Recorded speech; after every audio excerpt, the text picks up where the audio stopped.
Should we go? Yeah. Monkfish rendang.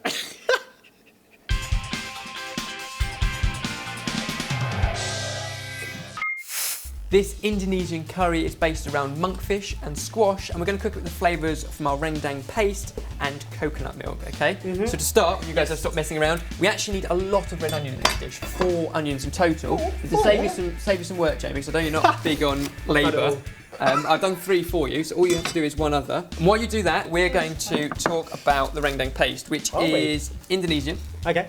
Has lots of spices already combined, so you can just buy this from pretty much every supermarket now.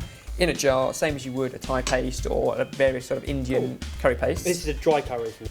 Traditionally, quite difficult to get it absolutely right without burning it, so we're going to do a wet version. Okay, so it's not traditional, but it's inspired by the flavours of Indonesia. So a glug of oil into our pan, and we'll start our onions cooking, and then we're going to add our paste in with it to actually fry off with those onions. Okay, so a good couple of tablespoons of those.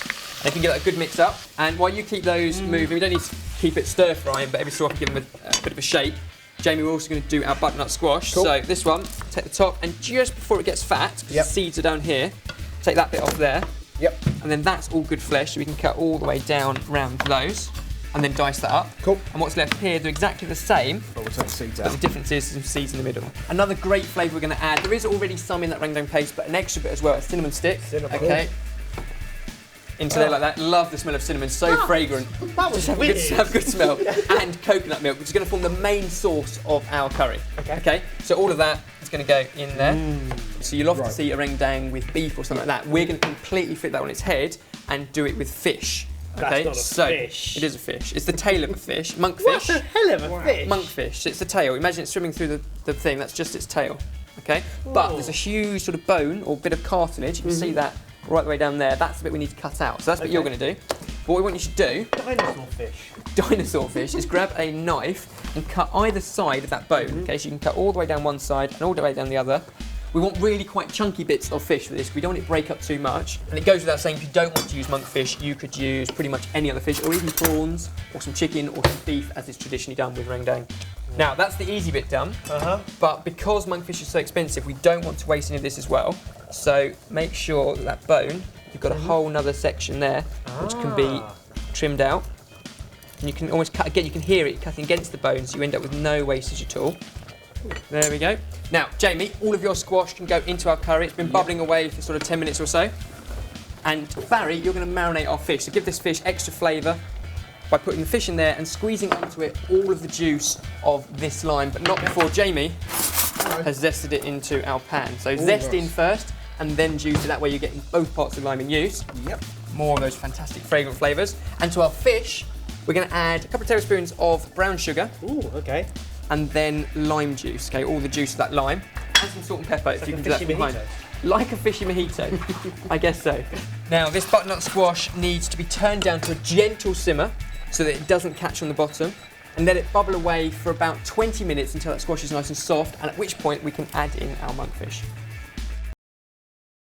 So now we can see that our squash is cooked. If you need to test that, just kind of put a knife gently through it and it will just fall off the knife to know that's cooked.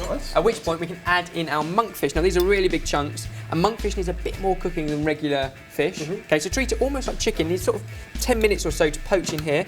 And at the same time, Baz, if you can throw the jasmine rice into our water. Water! Are you winding me up or what? That's the coconut. Oh no! The rice and the monkfish need about 10 minutes, and the last thing we're going to add to our curry is desiccated coconut. So we've already got the coconut milk in there, but desiccated coconut gives it a really kind of nutty, grainy sort of texture. And so coconutty taste. And coconutty taste, obviously. So that's going to go in there. Give the whole thing a stir through, and let it gently continue to simmer and bubble for another 10 minutes while our rice cooks, and then we can serve up our rendang. Yes! Ah, it smells amazing. So, Baz, if you can drain thus. Monkfish.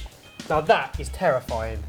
Ugly fish. Look at that. It's a very ugly fish, but we've made a very nice dish with it. So if you can drain our rice. Jamie, do you want to portion up this into our bowl? Make sure you get loads of onion and fish. Perfect. Now some fresh coriander just to finish that off. Yes. A little bit of spice. Not a particularly hot curry as rendang traditionally is, but I prefer this slightly creamier version. And then some of our rice there to soak up all of that amazing coconutty juice Awesome. in there, like so. And there we go, a much wetter version, but our version, inspired by the flavours of Indonesia, it's a monkfish rendang, sorted. I'm looking forward to this. That is lovely. That is really, really good. And the way this butternut squash has been chopped up as well is incredible. Did a grand job. Now, curry is the nation's favourite dish. This is our version of an Indonesian one, but check out the website for loads of other curry dishes. Also, what is your favourite curry? Tell us down below. It's really hot. You shouldn't have taken such a big mouthful, should you?